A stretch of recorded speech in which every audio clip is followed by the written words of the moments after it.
Howdy gang. On today's Tale from the Timeline, we're going to discuss the man, the myth, the millionaire, the moron, the man who wrote his own rules and his own book. Ugh, no, it wasn't one of those. But it's going to be one to remember. Come with me. Howdy gang, the Tom Solo here, you there, we're all together. Welcome, or welcome back, depending on where you catch me in the timeline. I'd like to talk to you a little bit today about a rather interesting fellow from history that some people have forgotten about, but others remember quite well. That may be due to the fact that he was a huge idiot. How does that work? Well, if you'll come with me, we're going to view a tale from the timeline of an individual that I think you'll find fascinating. Our tale starts with a character known as the Joker. You've probably heard of the Joker, or at least you have if you haven't been under a rock and have seen anything that has been produced from DC Comics in the last 80 years. First appeared in Batman Comics #1 all the way back in 1940. He's known for being completely insane and well, in some ways, similar to Batman himself. He has no superpower. But there's been an argument that he in fact does have superpowers. Some have said that he possesses the powers of super luck and super timing. Now, I know that sounds pretty incredible, even by comic book standards, but if you'll jump back with me, we'll look at the individual that I want to talk to you about today, and you'll see that super luck and super timing are powers that real-life humans have had. Come with me to examine a tale from the timeline as we look at Lord Timothy Dexter, the luckiest idiot in American history. Born January 1747 in Malden, Massachusetts, Timothy Dexter came into a family of very poor Irish immigrants who farmed the land as best they were able. Unfortunately, that was not very well, and Timothy dropped out at the age of 8 to help around the family farm. He would continue to do this manual menial labor until he would reach the age of 16, at which point he would begin his work as an apprentice at a tannery. Then for a long time, nothing happened. But at the age of 22, something incredibly fortuitous happened for young Timothy. All right, it was not lucky for the person that it happened to, but it was lucky for Timmy. See, his coworker died. And his coworker had a wife. Her name was Elizabeth Frothingham, and she had a business of her own.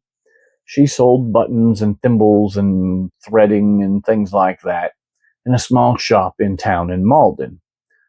And, well, she managed to be quite successful doing it. So Timothy, marrying this young woman, came into quite a bit of money. So he used her money to start his own tanning business, and it was actually fairly successful. Timothy would then spend his life from this point on until the day he died, trying and failing to fit into rich society, and people found him very aggravating. Now, in 1775, the United States was involved in something that was leading to some kind of deal that was, I don't know, I guess important to American history. It was called the American Revolution. And in the build-up to this, they formed what they called the Continental Congress and printed what they called the Continental Currency. It would be the form of payment that most of the troops that fought in the Revolutionary War would be paid in. Unfortunately, they printed so much Continental currency, and it was so cheaply made, after they had overproduced their own currency, the English were able to very easily counterfeit it, and overnight, the currency became almost completely worthless. Leading into the Revolutionary War, Timothy Dexter had heard of several well-to-do individuals who were fairly high-ranking in society who had began to buy up bits of continental currency here and there, basically as a show to the troops that they still placed value in the currency so that they would still allow themselves to be paid in it and not, foment insurrection against the Continental Congress. Question. If we've already fomented insurrection, may we be grandfathered in? The plan was to buy pieces of it here and there. Nobody told Timothy Dexter that And he spent all of his money and his wife's money buying up every continental he could find. He literally drove himself almost completely broke, buying up every bit of currency that he could. After the war ends, an individual named Alexander Hamilton, who is important to American politics and also created a banger soundtrack, became the first Secretary of the Treasury. Two of his first acts as a Secretary of the Treasury were to mint the US dollar, similar to the dollar that we know now. The second act, which is more important to our story today, is that in order to, again, show faith to the soldiers who had served the Continental Army, Hamilton issues a notice that the U.S. Treasury will buy back the Continental currency at 1% of its original value in exchange for United States Treasury bonds. Well, Timothy Dexter had spent his entire fortune buying up Continental currency for pennies on the dollar. And now he owned over 20% of it and became, overnight, almost a millionaire. He continued trying to fit in with rich society and failed consistently because he was really annoying. So, a handful of folks decided it would be a great joke to play on Timothy Dexter to convince him that an untapped market for bed warmers would be found in the Caribbean. Timothy Dexter shipped out 40,000 bed warmers to the Caribbean. And when he reached his destination, he found that no one needed bed warmers, which is shocking. But what they did need were strainers for the molasses that they processed in the Caribbean. So he sold all 40,000 of them and made a huge profit. Sometimes you sneak attacking so good, you not even know you sneak attacking. Our boy was certain that he could catch lightning in a bottle twice. So what does he do? Of course, he loads his ships back up with wool hats and coats and gloves and socks and blankets, and he sets out again for the Caribbean. One would think that these would be a total loss for Timothy Dexter because there would be no real value that he could return on these items in the Caribbean. And that was, in fact, true. Except that just after he'd made port, he ran into a group of sailors that had come from Asia that were en route to Siberia. And he sold all of his woolen goods for a huge profit.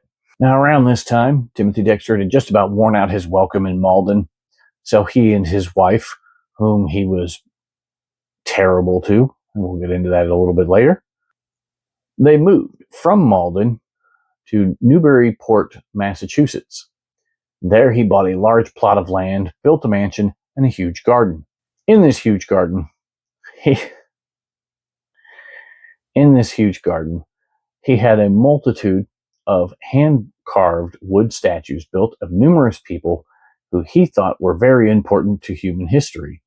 They ranged from George Washington to Napoleon, Caesar, the whole gamut of anyone you can think of. And at the very center, of course, was a statue of himself. It bore an epitaph, which read, "I am the first in the East, the first in the West, and the greatest among men."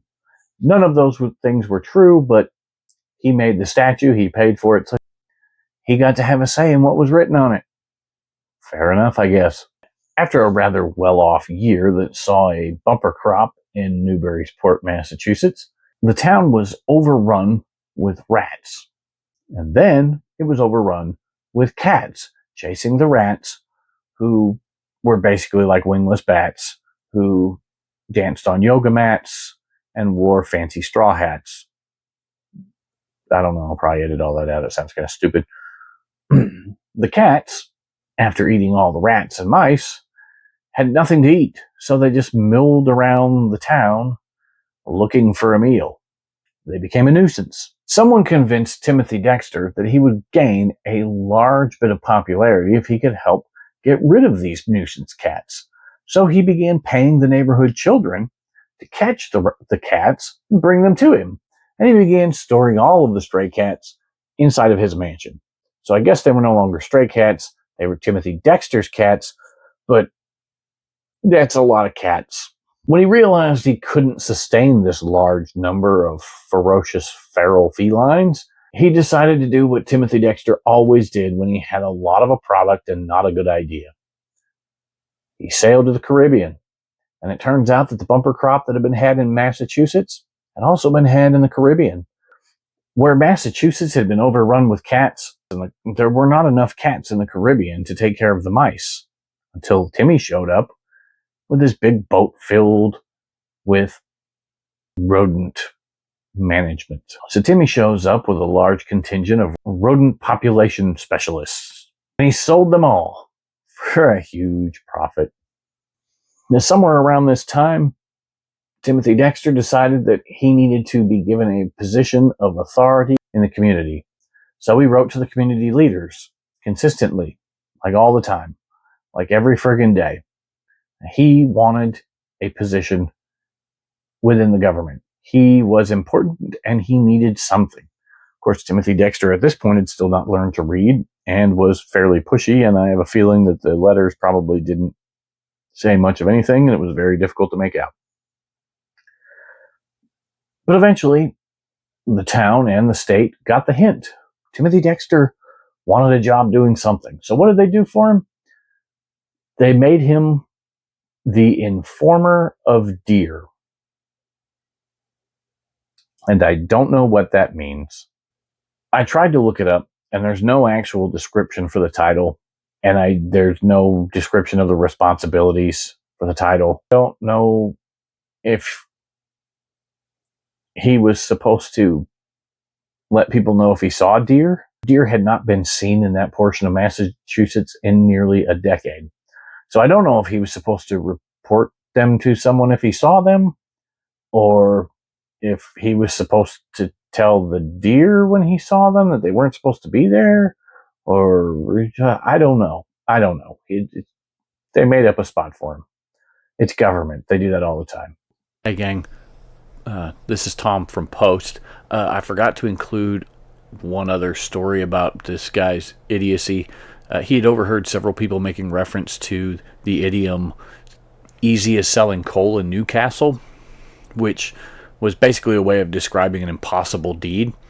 Newcastle, England was the main place where coal was exported from after it had been dug up. So Timothy Dexter loaded up several of his ships in the fleet with coal, sailed to Newcastle, and what should have financially destroyed him turned out to be a huge boon because there was a miners' strike that was going on right when he arrived. So once again, he sold everything for a huge profit. That also means that he scabbed, so, screw him. But just adding that part in. Anyways, back to the video. Old Timothy Dexter, who had been cruel to his wife for most of his life, realized that he needed to see how his fellow man thought of him.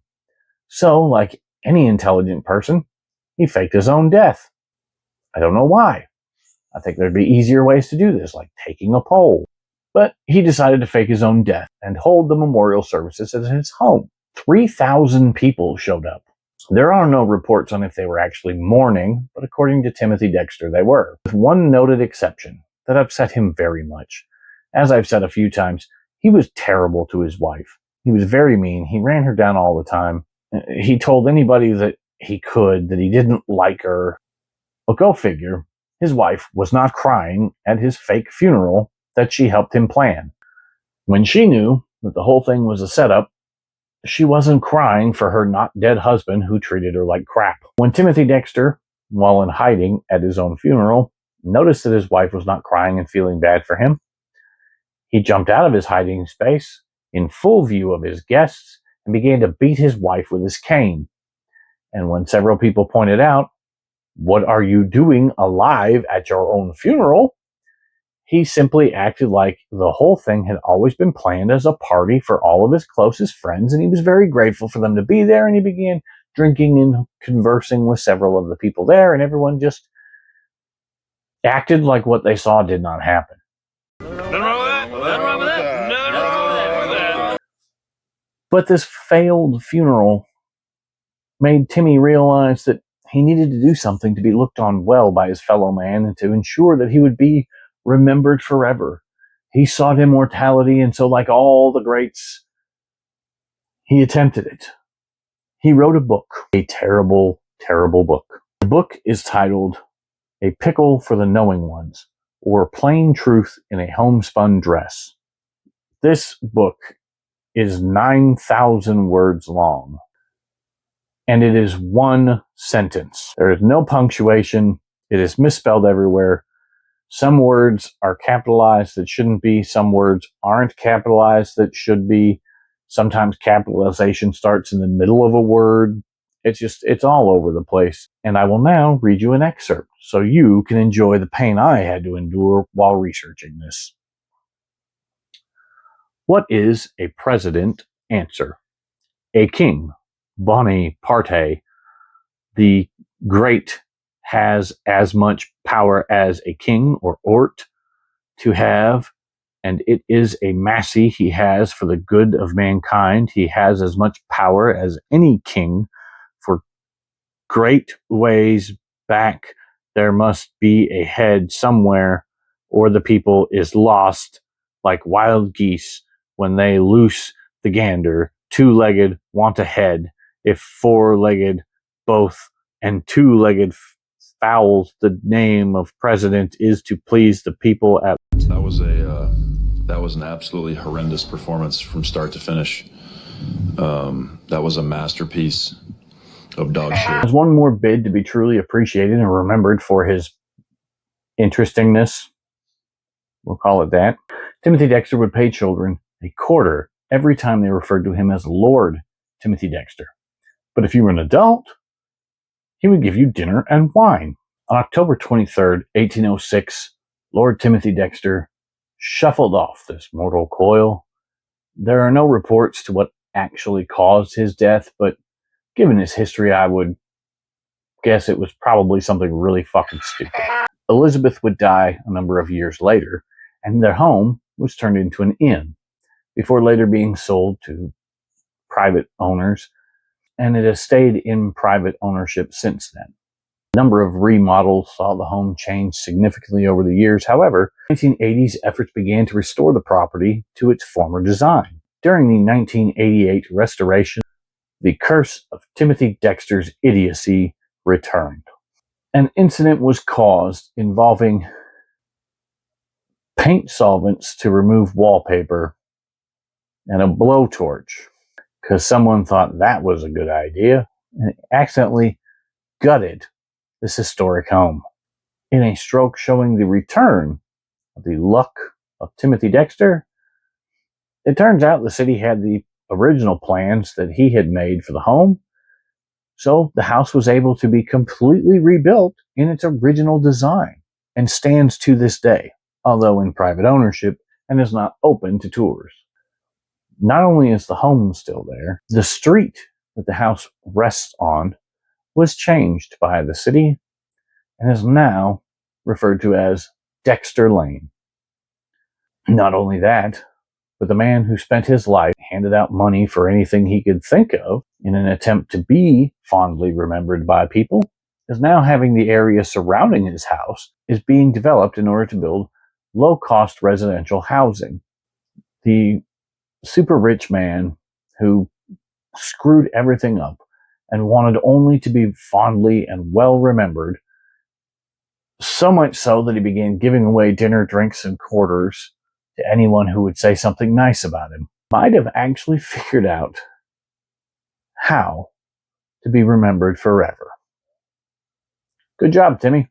I thank you for joining me here on this tale from the timeline. I hope to see you in the next one. Join me on all the socials, the Tom Solo here. You can also find me with some bonus content on Patreon, with memberships costing as little as $1 a month. If you can't do that, that's fine. A great way to show support and to help me succeed will be to give this video a like, a share, comment, subscribe if you haven't already, and I hope to see you all somewhere down the timeline.